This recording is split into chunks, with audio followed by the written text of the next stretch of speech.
Dans cette vidéo, tu vas apprendre à tester si une égalité est vraie ou pas. Alors d'abord un petit rappel, une égalité c'est constitué de deux expressions qui sont séparées par un signe égal. Soit donc avec que des nombres, soit avec des expressions littérales.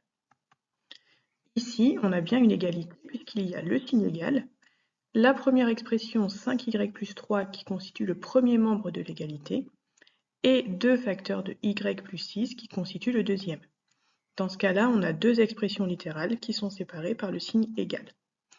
Le problème, c'est que là, on ne sait pas si ces deux expressions sont égales ou pour quelle valeur de y elles vont l'être. Donc, tester si une égalité est vraie ou pas, ça va être en fait donner des valeurs à y et vérifier quand est-ce que les deux nombres de chaque côté vont être les mêmes.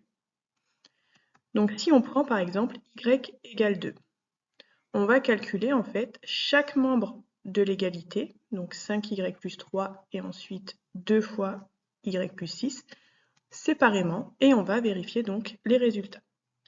Si on prend donc 5y plus 3, 5y ça revient à faire 5 fois y, et si y vaut 2, on va calculer 5 fois 2 plus 3. On commence par la multiplication qui fait 10, et 10 plus 3 donc qui fait 13. De la même manière, on calcule le deuxième membre de l'égalité et on va remplacer donc y par 2. On a donc 2 fois entre parenthèses 2 plus 6.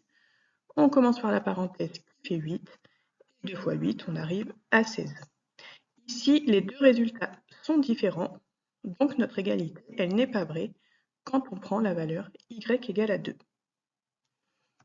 Si on prend maintenant y égale à 3, on va faire comme tout à l'heure, calculer séparément les deux membres de l'égalité en remplaçant y cette fois-ci par la valeur 3.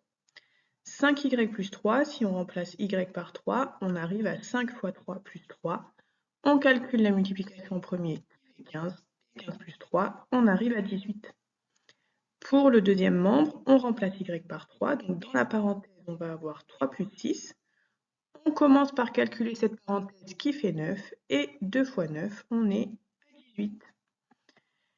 Cette fois-ci, les deux nombres ici en résultat sont les mêmes, donc notre égalité de départ qui est ici va être vraie quand y est égal à 3.